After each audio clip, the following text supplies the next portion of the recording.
In today's world, everyone is busy, not just our audiences, but our teams too. So, in the world of PR, marketing, and comms, it can be very tempting to just resort to tried and tested methods when we're under the pump. Rolling out a plan we did for another client or another project, making a few replacements here and there, and just slapping another logo on it. But we can be doing ourselves a disservice by not showing our potential. So, how do we bring creativity back in this crazy busy world? That's what today's episode is all about. Hi, everyone, and welcome to another episode of Less Chatter, More Matter, the Communications Podcast. I'm Mel Loy, and I'm recording this on the lands of the Yuggera and Turrbal people here in Meanjin, Brisbane. And today, I am absolutely delighted to bring you a conversation with a person who I admire immensely, Kirsty Visman. Kirsty is the owner and managing director of Superdream, a PR and marketing agency based in Brisbane, but servicing clients across Australia and the world. Kirsty has almost 20 years' experience in marketing and PR, working with over 200 brands. At Superdream, Kirsty has worked across a broad spectrum of industries, with a particular interest in not-for-profit. They are trusted by the likes of Legacy, Guide Dogs, RBWH Foundation, Great Barrier Reef Foundation, Australian Federal Police, and QPAC, as well as major corporates like Paramount Pictures, Origin Energy, and Mirvac. Kirsty is committed to spreading positivity through the work of Superdream and is proud to say that many clients and team members have continued working with the agency since it first opened way back in 2016. She attributes this loyalty to Superdream's commitment to client collaboration and partnership, whereby the agency is only as successful as its clients. And in today's episode, Kirsty and I cover a lot of ground, but we really hone in on creativity, what it means, and how we make sure it stays at the forefront of our work, because that's where we really demonstrate our value. I loved this conversation with Kirsty. We could have talked for hours, and I really think you will enjoy this episode too. So without further ado, here's Kirsty. Kirsty, welcome to Less Chatter, More Matter. Thanks, Mel.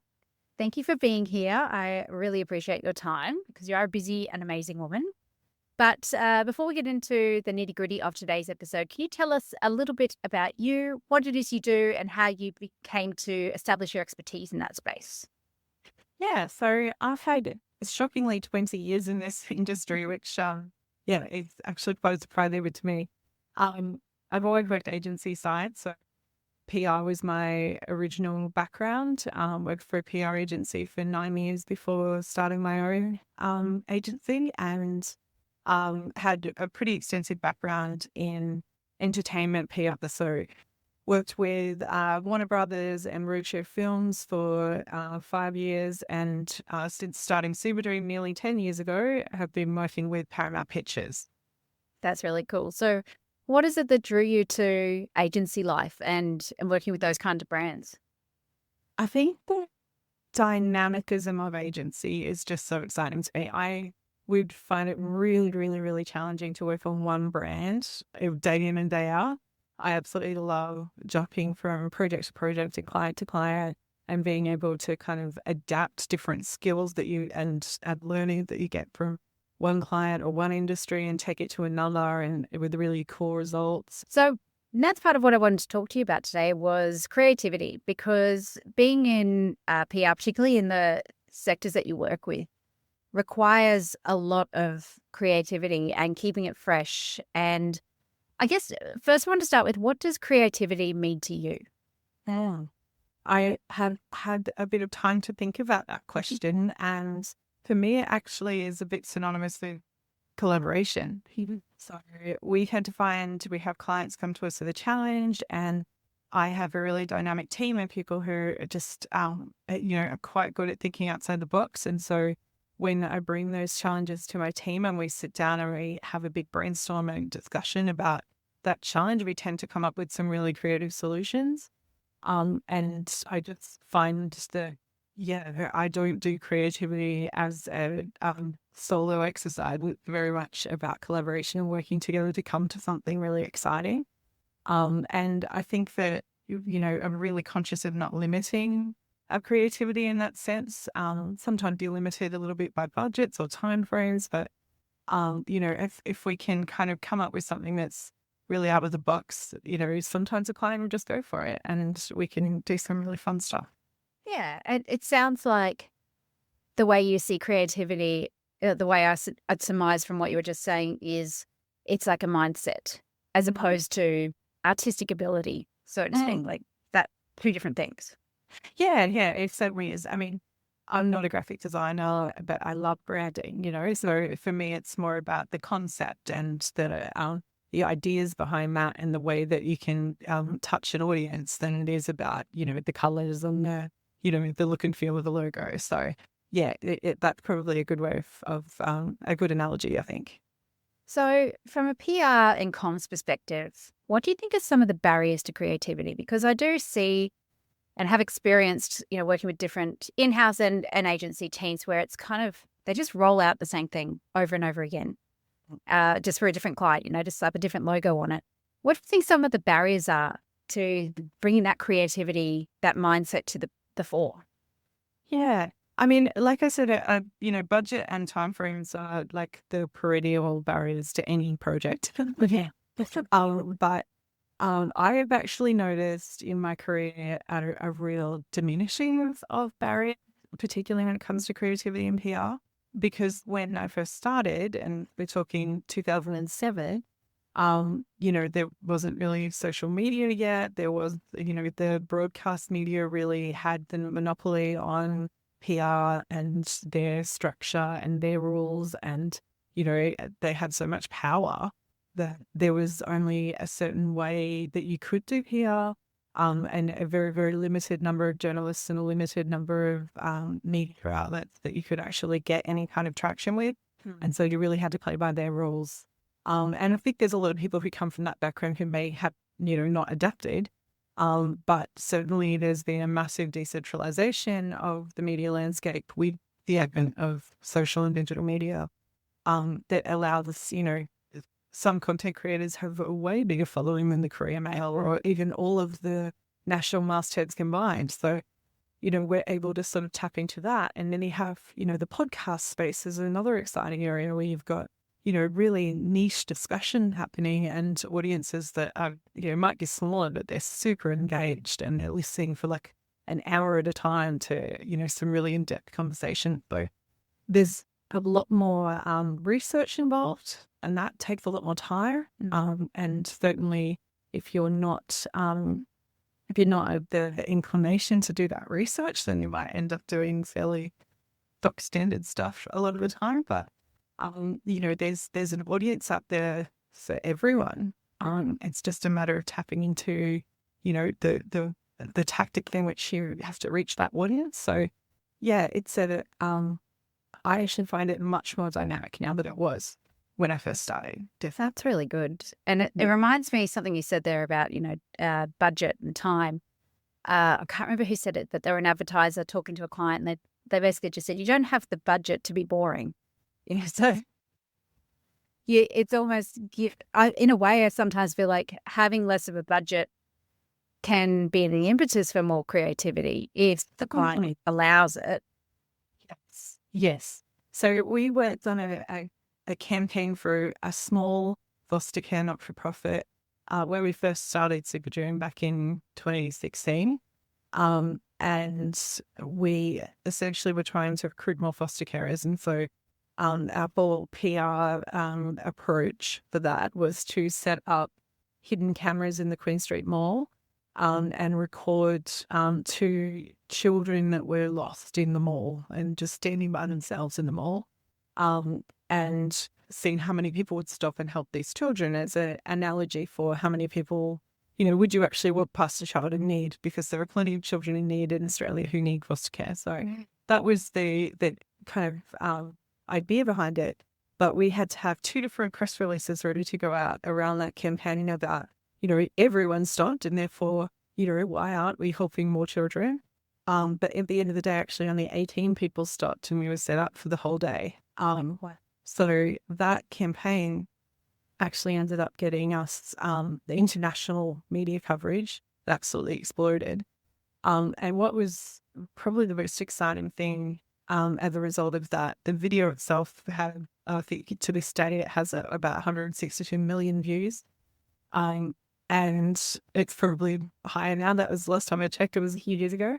But what was the most exciting thing about that campaign was that it not only helped that one foster care not-for-profit here in Australia, but it was that whole idea of the rising tide lifting all boats. So every single foster care provider saw an increase in people coming through the system to try and become a foster carer. And that campaign, the total cost of that campaign was about $30,000, which that's nothing. wow. Certainly when it comes to that sector as well, the cost per carer, what you've taken them all the way through their training to become a foster carer, is very, very, very high. So, that was a very affordable campaign and something that's still talked about to this day within the industry and something we're incredibly proud of from a PR standpoint. It does take creativity to come up with those ideas, and it also takes the client that's willing to take the risk. Yeah, and I think that's the point, isn't it? You can have clients who, don't have a lot of money to spend, but also don't have a huge risk appetite. So it's about going, well, this is what you can and can't achieve with both of those things. And to a degree, I almost feel like budget can become a little, I don't know, a bit of an excuse for not going down that road as well. I think you just, whether it's budget or just general risk aversion, we definitely see that kind of it. We tend to come to clients with multiple options. So we might come to them with a quote for what they asked for, and then something a little bit more out of the box, and then actually what we think will generate the best results. But we also will not back clients quite regularly who we think don't actually have anything newsworthy to say. They, a lot of PR cuts about right for taking people's money, even if they don't think they're going to get a result, because it's a case of, that people have to pay for it regardless of whether the media picks it up. So we're very conscious of, making sure that if we can't identify any kind of newsworthy angle out of it, then we're not going to take people's money. So yeah, there's wastage there a lot of the time. And I think people, have experienced that quite a bit with agencies, and so tend to find that PR isn't, they prefer to spend their money in advertising instead, and have more control over whether or not they get a result from that. But the engagement on PR is just massive. It's worth way more than an ad. So, if we can get them a result, then we're more than happy to kind of work within the budget to achieve that. That's awesome.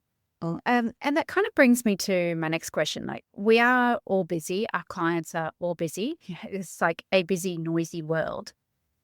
When you're in a rush and you're just trying to get stuff out, how do we bring creativity back into the equation? Because creativity takes time, in my experience anyway. It doesn't just happen overnight. How do we make sure we're bringing creativity back into the process, even if we are time poor? Well, it comes back to that collaboration piece for me. So if you're hitting your head against a brick wall internally in terms of trying and struggling to really come up with anything new, bringing in an outsider perspective is probably your best bet at coming up with something that's a lot more creative and interesting, and just having someone come through and look at your problem from a different lens. So, I tend to find that even internally, if we're struggling, if we've been working with a client for 5 or 6 years and we're like, okay, how are we going to, Paramount's a great example, actually. We'll have, several Transformers movies. I don't know how many Transformers movies I put out in the world, but, you get the next one come up and you have to come up with a new angle from a PR perspective to promote the film. Sometimes it's a case of, let's go and have a chat with some 10-year-olds and hear what they have to say about Transformers and get a new perspective on things. So talking to your audience is really important as well, and finding out that, maybe your audience that you thought you had 5 years ago has moved on and you're actually talking to different people now. And so you need to, adapt your way of thinking and get more creative with how you communicate with them. See, that was a question I was going to ask you, is with all the Paramount movies that you've supported over the years, how do you keep it fresh? Because I guess there's only so many ways you can do a red carpet or, activation in the cinema. So yeah, can you give me some examples of some things that you've done with Paramount that are quite different? Yeah, I think over the years, we've done some really, really interesting campaigns. And mostly what I tend to see works really well is when you can tap into a new trend or idea. So we had a film, horror movie called Smile a few years ago that has now had a sequel and it done really well. And we sent out a cake that you could light on fire on the whole top layer burnt off and the names of the film was underneath that layer. We've had kind of really creative sort of send outs when it comes to engaging both media and influencers and trying to get as much promotion for the film as we can, but just thinking out of the box when it comes to that sort of thing and looking at what's trending at the moment and trying to find ways to tap into that. So yeah, if you can kind of find those unique ways, then, we tend to get really, really good results from that. And it's very affordable. You just have to have the idea in the first place here. Yeah, that's where the time's spent, right? Oh, absolutely. So speaking of trends, what sort of things have you noticed in the PR and comms industry of late that are becoming or have become trends? Yes. Adaptability is probably one of the key ones. So adapting to the media that you're pitching to. I think what we used to do in this industry, and I'm almost ashamed to say it, but there was sort of blanket press releases that would have the same pitch and go out to 100 media outlets, and give them the exact same story. The result from that have suddenly diminished over time to the point, barely any return on investment when it comes to doing that sort of activity anymore.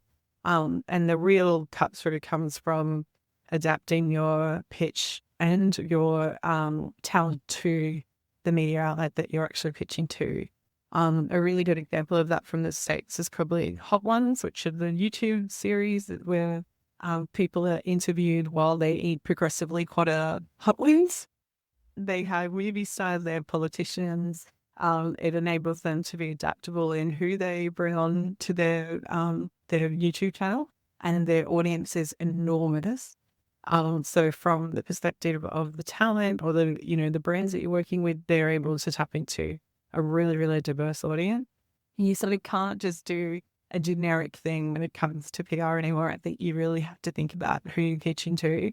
And even if they have more of a smaller audience, is their audience super engaged? And is their audience your audience? And that's the most important thing. It doesn't matter if they're massive. It's, you've got to be adaptable to their format. So yeah, that's a big one that we send out. And I think the other one is probably collaborations. I think the fragrance industry and the skincare and makeup industry has always done that really, really well with collaborating with famous people to sort of get clout and credibility for their product. Mm. But now we're seeing things like Coca-Cola Oreos. No one wants a Coca-Cola Oreo, but what that does is generate PR for Coca-Cola and for Oreo. So you put out a product line that's limited edition, but really they probably don't sell hardly any of it at all. And all it is promoting their brand and reminding people that they like original Oreos and original Coke and they're going and buying those things. So, if you can think of ways to sort of partner, give it like a perfect dream ambassador, if it's an influencer or, content creator that you absolutely love and would want to partner with, talk to them about creating a product line together. That's a really smart way of tapping into a new audience. Superdream actually did that recently with Renee Loves Francis. Yes. We love Renee Loves Francis as a designer and a fashion label, but for us as an agency, we want to work more with retail brands. And so we're able to put our money where our mouth is with a marketing campaign where we promote our own range of T-shirts. And we're also partnering with a fantastic local designer whose audience is aligned with ours. And it's a smart way to sort of generate PR for both brands and also, create a case study for ourselves as well. So yeah, if there's ways that you can come up with services or products that, you can partner with a creator on, then it's a really, really smart way to get PR. That's really cool. And I guess another question off this though is, how do you keep up with all the trends? My niece has come over and watched things on YouTube and also said, I've got no idea what's going on. How do you keep up? Research. I would say that research is vital when it comes to finding the right, media and social influencers and things like that to collaborate with. So we might release a film that's dog focused, and so we have to find a heap of dog influencers because those exist. You're not going to have your finger on the pulse in every single sort of place all the time. And so using tools like ChatGPT and AI to be able to identify who the best kind of collaborators are in that space is really, really helpful.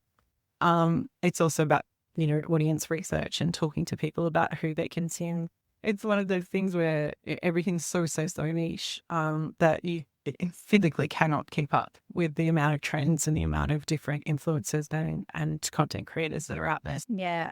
And that leads me to, I guess, my next question, which is AI. So, for mention using it for research. There's a lot of people in our industry, or the broader comms creative industry, who have been concerned about the rise of AI. Some people love it, though. Some people embrace it. Others are terrified it's going to take my job. Where do you sit on that spectrum? It changes day to day. On a whole, I think I'm mostly a positive person. I always try and find ways to adapt to the changing landscape. And I think that just in my career alone in the past 20 years, the changes have been massive. My role is completely different to what it was when I first started out in this industry. So I am conscious that I'm being through several different, technological changes throughout my career, and I'm still here. So that sort of, it gives me some reassurance that I think it's really important to embrace and learn from what is available and try and find ways to make your job more efficient and more cost effective for your clients. It certainly is a frightening prospect when it comes to the next generation and having critical thinking as a part of your skill set. I think we're in a position where, we were sort of early adopters to the internet, 1.0. Yeah. And dial-up, we're able to sort of still remember having to do research in a library. And, over our career and over our childhood, we developed critical thinking. And what I'm worried about is probably, the next generation coming through outsourcing their critical thinking to tools like ChatGPT, because that is essentially what it is doing. And if you don't have that skill set, that's going to be a really strange prospect for the future, I think. And I don't even know what that would look like, to be honest. It's absolutely an unknown. I'm very, very mindful that we need to make sure we're fostering that skill set in the next generation. And anyone who already has that skill set and is using tools like AI tools to essentially as thought starters and to be able to start without having just a blank page in front of them and using it to edit and using it to, help them with their creative process, then, that's perfectly fine because you've already got that skill set and you've already got that experience. Yeah. And I think that the extension on that too, for me, is when it comes to those critical thinking skills, it's critical thinking in interpersonal relationships too, like being able to step back and go, oh, that's an interesting thing to say. I wonder why they said that, as opposed to just taking it at face value. Yeah. And I think that to me is, outside the creativity piece, that next step of, how is that lack of critical thinking going to interact with our interactions, essentially? Yeah, and you see it from a political standpoint. You see it with, the rise of politicians like Trump, and the diminishment of the media landscape to the point where, long-form journalism is lost, and investigative journalism is always vanished. So, people are taking political messages at face value a lot more than they ever did. So, it's already happening, unfortunately. Bring it back to, I guess, the lighter note. How have you seen ChatGPT, Google Gemini, Canva AI, any of those tools being used for a creative purpose? Yeah. Oh, I've got a really fun example, actually. We're about to announce a partnership with Global RevGen. So they've been able to develop a tool called Quant Plus, which effectively uses AI technology to scan all of the creative for an entire industry. So, for example, all of the ads that the banking sector might produce or the education sector might produce in all of the various different markets around the world, and be able to determine what creative is resonating the best with various different audiences, and down to color palettes and who's in the creative and what the message is, what the call to action is, all of that, to be able to produce a report that would inform the creative for our campaigns. So we'll be working with them as their creative agency to be able to put together the campaigns that are informed by AI. But we're still generating, the creative with humans. We're using AI to generate the creative, which, probably will come eventually. And it is something that people are doing currently, but with very varied results. Yeah. So what I love about Quant Plus is that it's effectively using AI as a research tool again, to be able to, collect all of that data and all of that imagery and condense it down into a report that would show your audience is resonating best with this particular type of creative and this particular message. And just really being able to inform our creative accordingly and being able to apply that. Our creative decisions are backed by data, which is not something that most agencies can say. So, yeah, I have seen a demonstration of the Quant Plus AI. It is exciting. It's also a little bit terrifying to me. I'm not going to lie. And I think what's interesting about it, and this is something we need to be aware of in AI anyway, is the biases that come through the content that is generated. And even Quant Plus may not have the bias behind it, but it is surfacing, I think, some of the biases in these markets, absolutely, around, race and gender and all those things as well, which is really fascinating to watch. Yeah.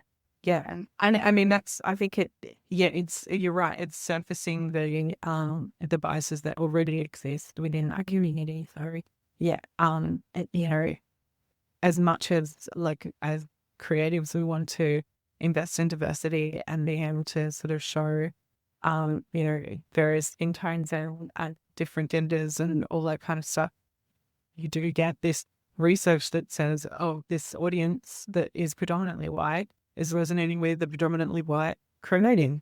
And that's an ethical grapple. Inherent to the community. So it's going to come through in the reports. Absolutely. Yeah. And then I guess it's up to us, how do we take that? Do we, from an ethics point of view as well? It's one thing to say, this image was generated by AI, which, as you say, you can probably tell right now anyway. But it's also, well, this data has been drawn from AI. This is, and to a degree, I think it's, I don't know, having that almost like that third party kind of view, like the AI is the third party going, well, this is just what I'm saying.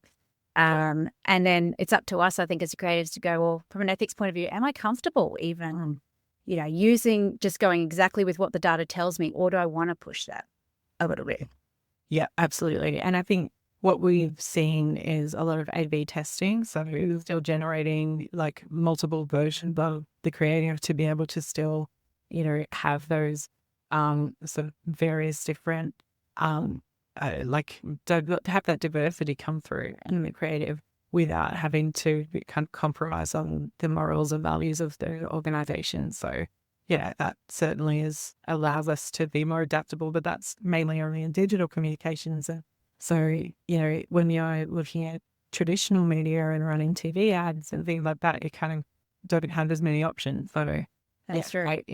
It definitely, you're absolutely right. There is some ethical questions around that. Yeah. I know that so many organisations are grappling with the ethics around AI now anyway. So, Kirsty, thank you so much for talking to me today. I've got 3 questions I ask every guest on the podcast. Are you ready for those? Absolutely. Well, let's do it. The first one is, what is one of the best communication lessons you've ever learned, and how did it change the way you approach communication? It's all about audience. We are in a really, really diverse agency in terms of the clients that we work with and the services that we offer. But something that I say nearly daily to my team and to clients and to anyone who listen is that all marketing and communications is getting an audience to perform an action. So as long as you know who that audience is and you know what message is going to resonate with them, everything else around that is just tactics. So it could be PR, it could be advertising, it could be branding, it could be, digital. It's just making sure that that audience is receiving that message and it's resonating with them. So for me, it just simplifies all of the chaos that, it tends to, and the jargon that our industry perpetuates. That just simplifies everything down into that one core message. And the only time that I've ever found that our campaigns have ever missed the mark, or we've seen anything that's missed the mark, is when the audience has been vague or just completely not considered by the client. Actually saw an example of that last year with Bumble, the dating app. Yeah. They put out a campaign. The whole slogan around it was that celibacy isn't the end all. But they did that at the same time as all of the, women's reproductive rights are being challenged. And, if you're not thinking about who your audience is and the challenges that audience is facing at the time, and something as simple as a little tongue-in-cheek message like that can actually completely backfire on you. And they had to make a formal apology and retract the whole campaign because, a lot of women would say, well, actually, celibacy might be the only answer for me because I don't have any control over whether or not I, have reproductive freedom. So, yes, that was a really, really outstanding one for me. Yeah. But audience and message, that's all it comes down to. Yeah, our ethos is very much aligned on that. Put the audience at the center of everything you do, because it's the who that drives the what and the why and the how and the when. All comes from there. Second question, what's something you wish people would do more of or less of when communicating? I think that a lot of people forget that it's a two-way street and they forget to listen. Yes. Just listen more. So, obviously early on, particularly pre-social media, a lot of communication was top down. So you had big brands that were just, being able to communicate to their audience and never hear anything back, really, unless it was a word of mouth experience, or, they sent in a literal letter to complain about their experience with a brand. And, it's steep the advent of social media and their ability for people to be their own content creators. They're able to open up to a more two-way communication. So even small businesses and brands that have an online presence should also have a risk management policy and effectively issue the position document for any possible thing that could go wrong, that they can pull out of the drawer just in case, because they are opening themselves up to a lot of risk when it comes to that two-way communication. And people kind of, having issues with what they've put out in the world, or experiencing poor service and things like that. You really should be prepared for people complaining about you online if you have an online presence. So you have to remember to listen, and you have to remember to be prepared for, poor outcomes sometimes. That's it. And resource it accordingly too. I think I find working with different brands over the years, different organizations, like, oh, we want to start a YouTube channel, we want to do this, and it's like, that's all fine. But firstly, you need the content to go on there. That's a resource. But who's actually going to look after that and moderate and, foster that community as well? Because that takes time. It takes a person to do that. It does. And, it shouldn't be a kid fresh out of uni. Yes. I love kids fresh out of uni. They're great for building up and helping them blossom. But when you're stuck with tricky people saying tricky things, experience counts. Last question. Who do you turn to for communication advice? Well, you, Mel. Obviously, but I am, like I said, I've had a background in PR from the agency side my whole career. But when I started at Superdream, I started with Nicole Street, who has had 5 years experience with GM Holden prior to coming to Superdream. And when I first started working with her, the first campaign we worked on was that campaign I spoke of earlier, the foster care not-for-profit. And I just saw how incredible she was in that skill set was just like mind-bogglingly better than mine. And I could just say, oh, well, I've never have to do PR again. I'll just never come to because she's so good. And I've been very, very lucky to work with her for the past 9 years and learned so much from her. And anyone that I hire and bring through the agency who's been able to work under Nicole and learn from her has expanded their skill set exponentially as a result. So I'm very, very blessed to have her in the team. That's awesome. Well, shout out to Nicole. Yeah, a big shout out. Kirsty, thank you so much for chatting to us today. If people want to find out more about you and Superdream, how can they get in touch? Yes, so we are online, so superdream.com, of course. We listen to you on social media. We on me. And we're just like LinkedIn as well. Kirsty Visman, reach out. I'm around. I love going and grabbing coffee and meeting new people and finding out what they're doing in the space. So very, very cool. Awesome. Thanks so much, Kirsty.